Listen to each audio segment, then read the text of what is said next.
Hi guys, it's Mark Zickery, Mr. Sci-Fi, also known as Mark Zickery of Space Command. And I've been so busy working on Space Command and all the other projects and the new book and all of that, that I haven't taken the time to check out certain science fiction shows that I know you guys would like to know my opinion about. So, last night I watched the first episode of Season 3 of Star Trek Discovery. Now, I've watched all of the first two seasons, and my friend Doug Jones, who's in Space Command as well, is very good as Saru in Star Trek Discovery. In fact, he's my favorite thing in the show. But the show has been very troubled in terms of just plots that make so little sense, or twist and turn, and they're all about the gimmick. And we had the first season with the space mushrooms and the tardigrades and all this crazy ass stuff, and then second season was about time travel and the Red Angel and all of that, and it sort of makes sense. It was better than the first season. Now, I watched the first episode of the third season. And the problem is I keep watching it and I keep saying, why don't I care about these people? Why don't I care about this story? And I'll start with the positives. It looks gorgeous. They put a ton of money into it. I like the costume design. I like the sets. I like for the most part, the visual effects. It's obvious that this is they're really putting a lot of effort into it. And the notion of going into the future 1,000 years where the Federation no longer exists, and Starfleet is sort of a memory, and all the dilithium crystals exploded, so all the ships blew up or whatever. It's interesting. That's cool. I haven't seen that one before. But here's the challenge, and here's the problem I have.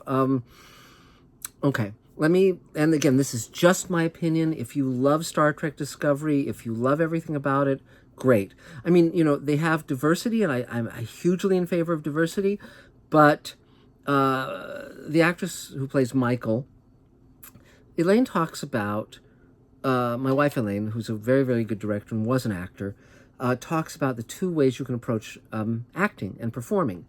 The good way is you go inside, you create an internal landscape, you create a character, and you find the moment within that. And it's spontaneous in the moment, it's real, it has layers, you've done your work. The other way of doing it is what's called indicating, and that means that you're looking at yourself from outside, and you say, "Well, I'm supposed to be angry, so I'll make my face do this, and I'll do this, and it's all externalized." And and without commenting on the actress's methods of arriving at what she does, I just don't believe the moments. I don't believe the person. And part of the problem, of course, is the writing, because it's just twisting and turning these plots, and there's very little internal logic. There's very little internal characterization. It's just kind of, and so the actors are just kind of going from moment to moment to moment, trying to find something they can hang their hat on. But the problem is that with Michael particularly, I find her, I just don't buy it. It's like she's making all these expressions, pulling all these faces. I just don't see that inner quality. And just to give an example, we're watching the Nicole Kidman thing on HBO, and Donald Sutherland's in it, and there's one point where he has a scene with Hugh Grant in the prison, and he hates that character. And there's such anger and loathing, and him trying to control himself, and he's just done the internal work, you can tell. And it's a wonderful performance, and he's just great. And so again, just my opinion. But okay, so you have Michael, and she's doing her thing, and then they have this crazy plot, which is she goes to the future, she hits this guy's ship. Fortunately, it's a human being, which seems like an odd likelihood, but okay. Crashes his ship. He needs dilithium crystals. Turns out he's a smuggler and a criminal, and she offers to let him trade in her tricorder, which is now an antique, for the dilithium crystals he needs to get off the planet, blah, blah, blah. So they go to sort of this hole-in-the-wall kind of place. And so, all right, let me walk through this a bit.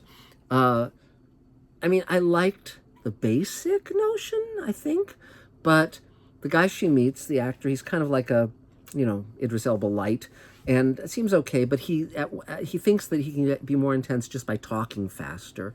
And that really doesn't work. And thank God there's subtitles, because he has a very thick British accent. And so if you're not, it helps to have subtitles.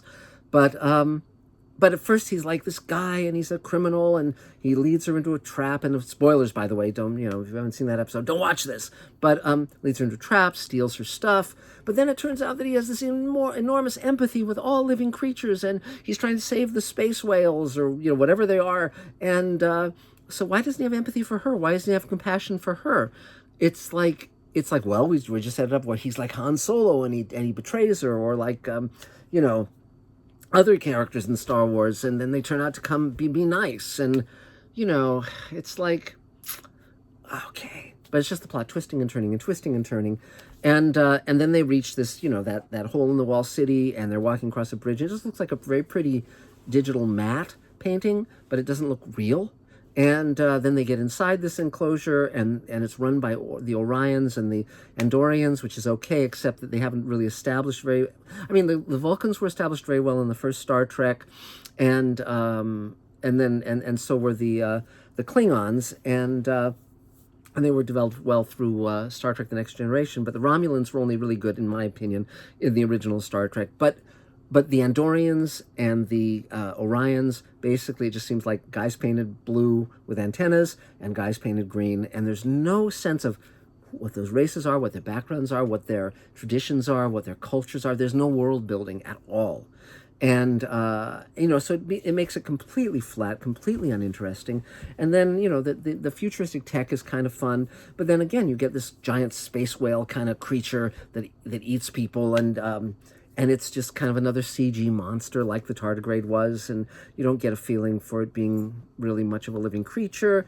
And again, it's sort of like he says, well, you don't want to open this cargo hatch, and of course they do, because they're bad guys, and then they get eaten by the space whale, but he's telepathic with it, and he can get it to calm down and not eat Michael, or at least spit her out. And also our guys always manage to disintegrate the enemy, but they're running, and they're not even zigzagging, and the bad guys are just shooting at them, and the bad guys have shitty aim, and it's just like they never get hit, except she gets a little scratch. But it's just like Indicating is playing the effect from the outside without any inner life. These plots are exactly like that too. They're houses of cards that just twist and turn and twist and turn and twist and turn, but again, there's no internal world building. They haven't gone deep. They haven't thought it through. It feels very, very much a facade and a gimmick and a gag, and not deep, not profound, not meaningful. And again, this is just based on the first episode. Maybe it's going to be a great season. I hope so.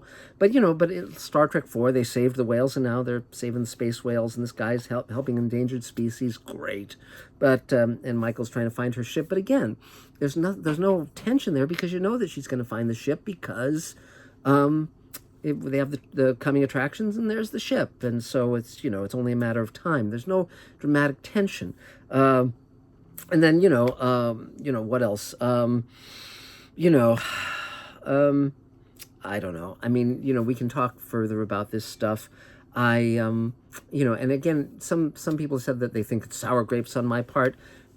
I don't know. I don't think so. I mean, there's a lot of science fiction shows I like, and movies I like, but if you want to see how I do stuff, watch the first episode of Space Command. Watch the bonus episode. You may or may not like that, but at least you think of a character, you think it through. Who is this person? What do they believe? What do they feel? And then you cast actors who can really do that, and when something feels authentic. You just get a sense of that. And I keep wanting Star Trek to be great. I wish it were better. And and again, maybe if I were 13 and this show was on, it would be the bee's knees, or whatever modern phrase you want to use. But for me, it's just not ringing my bell. But we'll keep looking at science fiction things. I'm going to look at more of The Mandalorian. I love what they're doing. It's really a game changer. I mean, the visual effects. But we'll see if I like that. Meantime, if there's subjects you'd like me to talk about on Mr. Sci-Fi, happy to.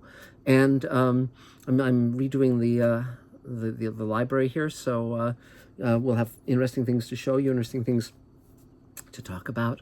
And, we're continuing forward. So it's going to be an amazing time moving ahead. So if there's a topic you'd like me to talk about, happy to. And that's about it for now. So thanks, guys. Really appreciate your tuning in. Subscribe to Mr. Sci-Fi. Throw some dollars our way if you can. Every little bit helps. That's it for now. Talk soon, guys. Bye.